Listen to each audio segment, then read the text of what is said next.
살아계신 하나님, 오늘 이 새벽에도 생명을 허락하시고 하나님의 말씀 앞에 있게 하심을 감사드립니다. 오늘 하루의 사명을 감당하라고 생명을 연장해 주신 것임을 깨닫습니다.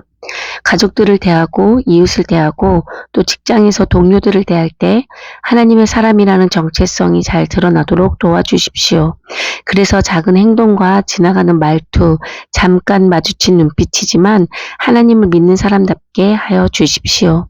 티나지 않고 보잘것없지만 켜켜이 쌓인 이 하루가 하나님을 나타내도록 인도하여 주십시오. 예수 그리스도 이름으로 기도합니다. 아멘. 오늘 본문 말씀은 민수기 33장 1절에서 49절입니다. 제가 읽어드릴 말씀은 1절과 2절입니다. 모세와 아론의 인도로 대오를 갖추어 애굽을 떠난 이스라엘 자손들의 노정은 이러하니라. 모세가 여호와의 명령대로 그 노정을 따라 그들이 행진한 것을 기록하였으니 그들이 행진한 대로의 노정은 이러하니라. 이후의 말씀이 49절까지 이스라엘 백성들이 지나온 지명들이 기록되어 있습니다. 성경을 읽다 보면 장소의 이동을 통하여 이야기가 흘러가는 것을 볼 수 있습니다.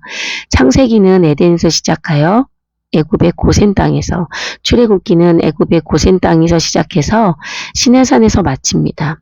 그리고 민수기는 시내산에서 시작한 노정이 모압 평지, 즉 요단강 동편에서 마쳐집니다. 이 시작과 끝의 지명 사이에는 사실 수많은 이야기들이 기록되어 있습니다. 오늘 읽은 민수기 33장은 모압 평지에 도착한 이스라엘 백성들이 지나온 40년 광야 생활의 이야기들이 마무리되는 곳입니다. 사실 이스라엘 백성이 애굽에서 나올 때 출발했던 라암셋에서 가나안 땅까지는 일주일이면 들어갈 거리였습니다. 그런데 이스라엘 백성들은 40년이라는 긴 광야의 시간을 지나왔습니다. 그리고 지금 모압 평지에서 가나안 땅을 바라보며 자신들이 지나온 시간을 되짚어 보고 있습니다. 그 광야의 시간에 이스라엘 백성은 하나님의 인도와 보호를 받았습니다. 불기둥과 구름기둥은 자연현상이 결코 아닙니다.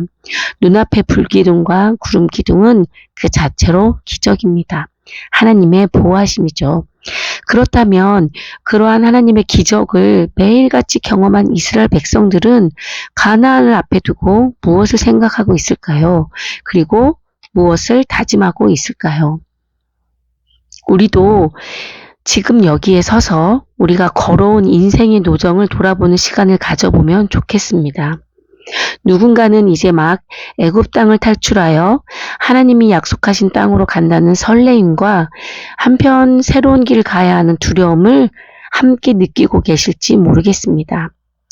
또 어떤 분은 시내산에 계실 수도 있겠습니다. 모세가 타지 않는 떨기나무에서 하나님을 인격적으로 만나고 또 그 자리에서 하나님께 사명을 받은 것처럼 지금 하나님과의 어떤 인격적인 만남을 통하여 사명을 받고 그 사명에 대하여 기도하고 계실 수도 있겠습니다. 또 어떤 분들은 지금 나는 광야의 시간을 보내고 있습니다 라고 하시는 분도 계실 수 있겠습니다. 분명한 것은 이스라엘 백성이 애굽에서 나올 때도 시내산에서 하나님의 계명을 받았을 때도 그리고 광야에서 고독한 삶, 먹다 죽는 인생이지만 그 삶을 살고 있을 때조차도 하나님은 그들과 함께 계셨다는 것입니다. 하나님은 이스라엘 백성 가운데 거하시면서 그 백성들을 지키시고 보호하셨습니다. 이것은 하나님의 구원의 역사는 결코 방해받거나 멈추거나 하지 않는다는 것을 우리에게 분명하게 보여주고 있습니다. 생명을 내어 놓으시면서 우리를 책임지시고 사랑하시고 보호하신다는 하나님의 언약은 변하지 않고 이루어진다. 이것을 우리에게 확실하게 알려주는 것입니다. 그렇다면 우리는 지금 각자 다른 곳에 서 있을 수 있지만 우리에게 임하시는 하나님은 동일하지 않습니까? 그럼 우리는 무엇을 어떻게 해야 할까요? 먼저는 약속을 지키시는 그 하나님을 우리가 놓지 않아야 합니다. 하나님께서 결코 나를 포기하지 않으신다는 그 약속을 꽉 붙잡고 그 약속 위에 두 발을 굳건히 딛고 서서 마음이 흔들리지 않아야 합니다. 그것이 하나님의 사람이라고 자처하는 우리가 마땅히 할 일입니다. 이제 이스라엘 백성들은 가나안 땅을 목전에 두고 결단을 해야 하는 상황입니다. 하나님만이 이스라엘의 왕이심을 인정하는 결단이 되어야 되겠습니다. 그리고 하나님의 말씀을 기준으로 하나님의 백성의 삶을 살겠다는 결단을 하는 것입니다. 이스라엘 백성과 같은 이 결단이 우리에게도 필요한 때입니다. 우리가 앞으로 맞닥뜨릴 현실은 이스라엘 백성들이 들어갈 가나안 땅의 현실보다 더 극심합니다. 눈에 보이지 않는 많은 미혹과 거짓의 영을 분별하기 어려운 시대입니다.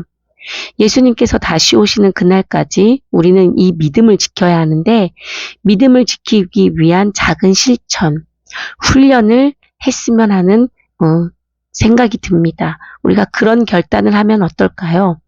매일 성경을 읽는 것과 매일 기도하는 것입니다. 결심을 해도 잘 무너지죠. 그럴 때 이런 마음으로 성경을 읽어보면 어떨까 싶어요. 작심삼일의 무한반복. 그 무한반복을 해보자는 것입니다. 어제 성공을 하고 오늘 실패를 했어도 그냥 이어서 내일 성경을 읽는 것입니다. 그리고 그 읽은 말씀을 마음에 새기면서 하나님께 나가 기도하는 겁니다. 기도하는 시간을 정해보자는 거죠.